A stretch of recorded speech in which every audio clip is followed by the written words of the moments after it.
No. Okay, so a little story. An old church building was in horrendous shape. It was in terrible shape. It needed so many repairs. So the preacher decided to get up and make a passionate appeal to his people, for his congregation, for some help. Well, during the sermon, the preacher often looked directly at the richest person in the congregation.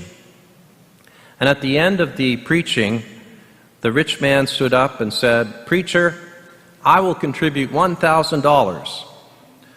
Well, just after saying this, a small piece of plaster fell down from the ceiling right in front of the rich man's feet. He quickly stood up again and announced, "I will increase my donation to $5,000. Well, before he could sit down, a larger piece of plaster fell down on the man's shoulder. And he proclaimed, "Preacher, I will double my last pledge." So as he was finishing this, a larger piece of drywall came down directly on the rich man's head. And this time he shouted, "Preacher, I will give $20,000. Well, encouraged by all of these events, the deacon of the church shouted out, "Hit him again, Lord, hit him again." Well, brothers and sisters, today I want to talk to you about something very important. It's an important endeavor that is happening in our Diocese of Charleston, which encompasses 114 Catholic parishes and missions and embraces over 200,000 Catholics and souls. Well, in 2020, next year, we will be marking the 200th anniversary of the founding of our Diocese of Charleston.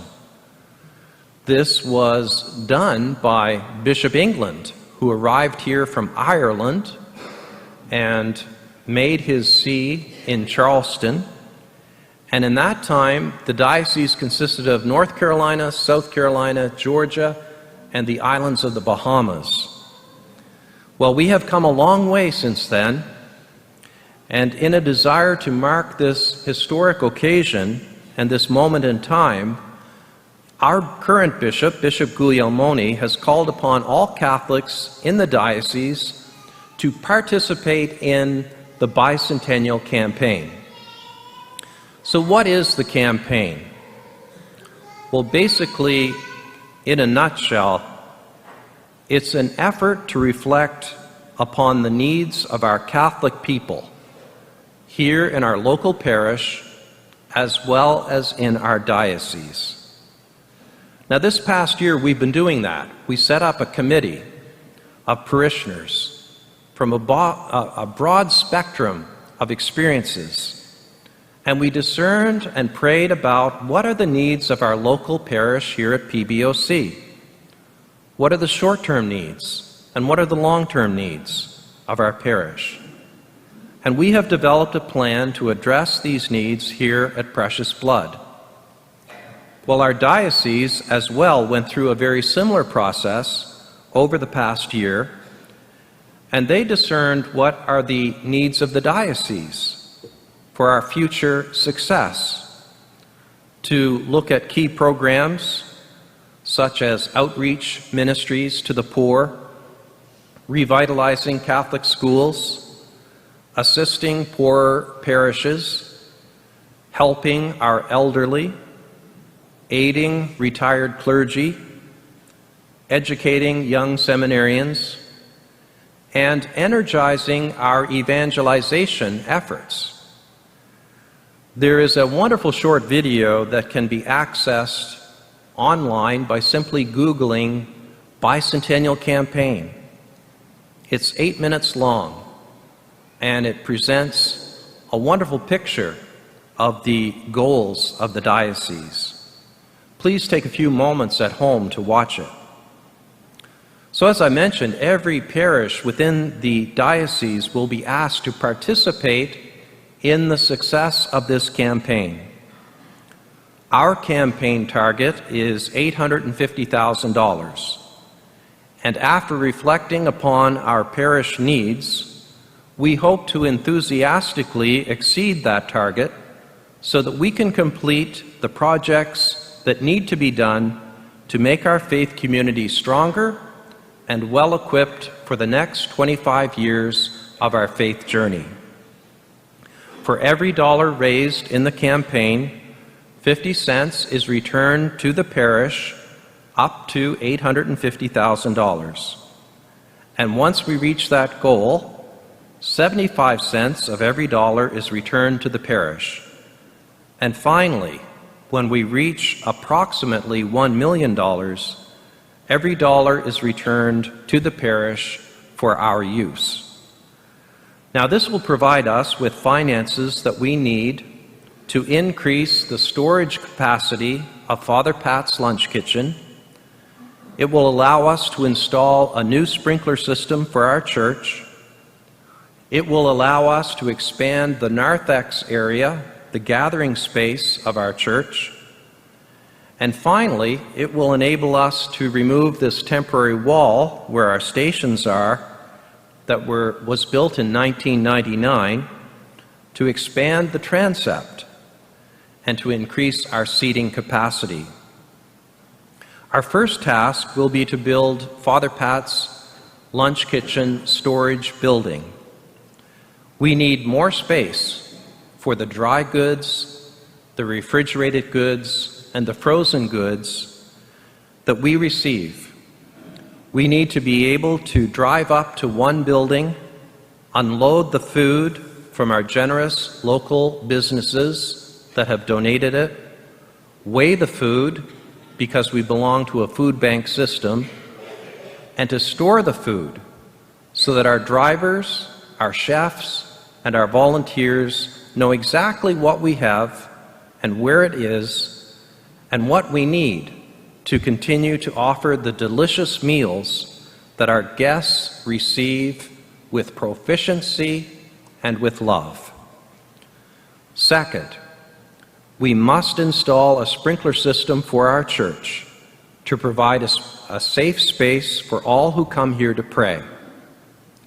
Only a few months ago, we all watched in horror as Notre Dame Basilica in Paris was burning. It was so surreal. And the quick collapse that resulted from the roof and the spire, which the flames engulfed with lightning speed. We are required by law to bring our beautiful church building up to code with a sprinkler system if we are to do any major renovations. And as our parish has grown dramatically from its humble beginnings, from a 4-door garage back in 1985 to this current space that was beautifully executed and inaugurated in 1999, we need to invest now in expanding our transept over here to provide space for our parish to continue to grow in the future. I'm not sure if you are aware, but over the past 2 years, our parish has been growing at a rate between 4 and 5% per year.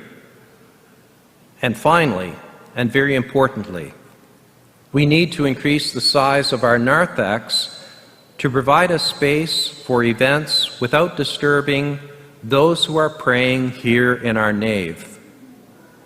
We need a place out there where bereaved families can gather before a funeral mass, where brides can meet with their attendants before a wedding mass, where our children, once dismissed from our 10:30 mass, can gather to break open God's Word, and where our money counters can do their job more efficiently on Mondays here in our parish. We need a place as well where we can gather before and after Mass to celebrate faith and family and fellowship with coffee and donuts. So we desperately need an enlarged narthex. And to accomplish all of these important tasks, we have embraced a new goal of $1.1 million to fully fund these projects. Now, of course, they'll be done in order. There will be an execution priority. Number one is Father Pat's Lunch Kitchen storage building. That will be first. And I hope that we can build this building by Christmas of this year, please God. And over the coming years, as the money becomes available over the 5-year campaign, we would then like to tackle the sprinkler system, then the expansion of the narthex, and then the expansion of the transept, in that order. I'm very pleased this morning to announce with you as we work towards our target, we have already raised $520,000 from our generous parishioners thus far. So we're halfway to our target, and that is very exciting. So I'm inviting every parishioner to participate and consider supporting this campaign over its 5-year period with your sacrificial pledge, a pledge that is given with God and with meditation before God to each person's own ability, which will allow us to reach and exceed our target. I would never ask you to do something that I was not willing to do, and I made sure that I was one of the first folks within our parish to participate in this campaign with my pledge, which will be given over 5 years. You need to know that every dollar raised goes to the Catholic Community Foundation. This is a separate legal entity, apart from the diocese itself, that has been established for the bicentennial campaign to handle every penny raised and every penny distributed. This Catholic Community Foundation is governed by a board of qualified Catholic lay people from across the diocese and is totally protected from any potential lawsuits or legal issues. So in the coming weeks, I will continue to work hard with this campaign on a personal level, as well as I have been asking volunteers to help me speak with parishioners too. We will be reaching out to every parishioner through this effort. So please be patient as we will reach out to every person in the parish in due time. We hope to make this campaign as personal as possible, so every parishioner will be contacted and asked to participate. You will receive a personal visit or a letter and a phone call from a fellow parishioner. This way you will have an opportunity to ask questions and share your thoughts and insights as we move forward with this important initiative. So please warmly welcome these volunteers to speak with you and prayerfully consider what is confidentially being asked of you by Christ and His Church, and make your sacrificial pledge after some genuine time in prayer. Your pledge cards can be confidentially placed in a sealed envelope and returned to the volunteer or to the parish office by person. Please do not mail your pledge cards yourselves. I ask you to consider volunteering as well and working with me to make this campaign a success. Please be open to a volunteer's call and to their visit, as it is very important to me that each parishioner learn about this campaign in greater detail than I can offer today from this pulpit, and so that you can have the opportunity to ask questions and provide your insights and your thoughts. Please open up your hearts to the future vision of our growing parish. The only thing that I ask of you today is to begin praying for precious blood of Christ and the diocese, and the success of the bicentennial campaign. May God bless each and every one of you in this exciting time for us all.